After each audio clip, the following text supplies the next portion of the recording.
Hello friends, हमारी आज की स्टोरी का नाम है गुरुकुल। बहुत समय पहले की बात है। एक विख्यात ऋषि चंद्रजीत जी गुरुकुल में बालकों को शिक्षा प्रदान किया करते थे। उनके गुरुकुल में बड़े बड़े राजा महाराजाओं के पुत्रों से लेकर साधारण परिवार के लड़के भी पढ़ा करते थे। वर्षों से शिक्षा प्राप्त कर रहे शिष्यों की शिक्षा आज पूर्ण हो रही थी और सभी बड़े उत्साह के साथ अपने अपने घरों को लौटने की तैयारी कर रहे थे कि तभी ऋषिवर की तेज आवाज़ सभी के कानों में पड़ी। आप सभी मैदान में एकत्रित हो जाएं। आदेश सुनते ही शिष्यों ने ऐसा ही किया।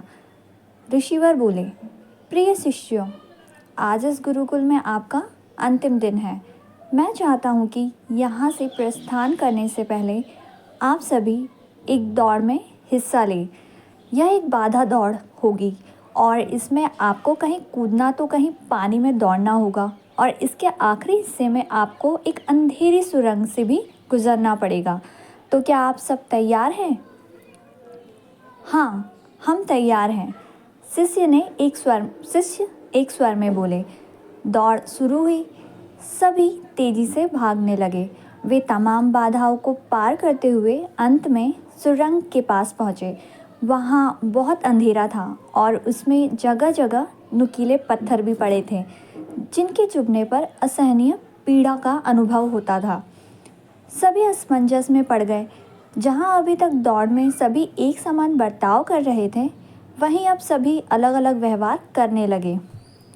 खैर, सभी ने जैसे तैसे दौड़ खत्म की और ऋषिवर के समक्ष एकत्रित हुए। पुत्रों, मैं देख रहा हूँ कि कुछ लोगों ने दौड़ बहुत जल्दी पूरी कर ली और कुछ ने बहुत अधिक समय लिया। भला ऐसा क्यों? ऋषिवर ने प्रश्न किया।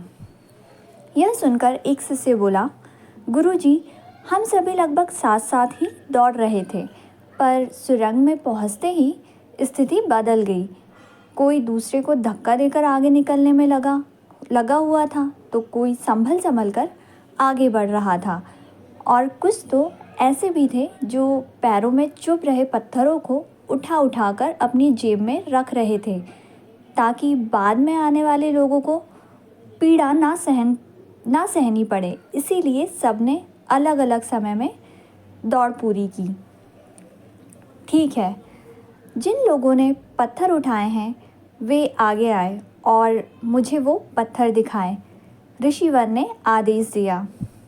आदेश सुनते ही कुछ शिष्य सामने आए और पत्थर निकालने लगे, पर ये क्या, जिन्हें वे पत्थर समझ रहे थे, दरअसल वे बहुमूल्य हीरे थे। सभी आश्चर्य में पड़ गए और ऋषिवर की तरफ देखने लगे। मैं जानता हूँ आप लोग इन हीरों को देखकर आश्चर्य में पड़ गए हैं, ऋषिवर बोले।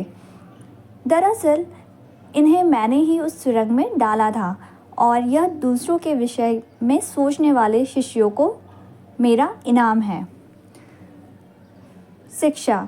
तो फ्रेंड्स, हमें इससे यह शिक्षा मिलती है, पुत्रों, यह दौड़ जीवन की भागम भाग को दर्शाती है, जहाँ हर कोई कुछ ना कुछ पाने के लिए भाग रहा है, पर अंत में वही सबसे समृद्ध होता है जो इस भागम भाग में भी दूसरों के बारे में सोचने और उनका भला करने से नहीं चूकता है। अतः यहाँ से जाते जाते इस बात की गांठ बांध लीजिए कि आप अपने जीवन में सफलता की जो इमारत खड़ी करें, उसमें परोपकार की ईंटें लगाना कभी ना भूलें। अंततः वही आपकी सबसे अनमोल जमा पूंजी होगी। तो फ्रेंड्स, यही थी आज की स्टोरी। अगर आपको पसंद आई हो तो प्लीज़ मेरे चैनल को लाइक, शेयर एंड सब्सक्राइब ज़रूर करें। Thank you.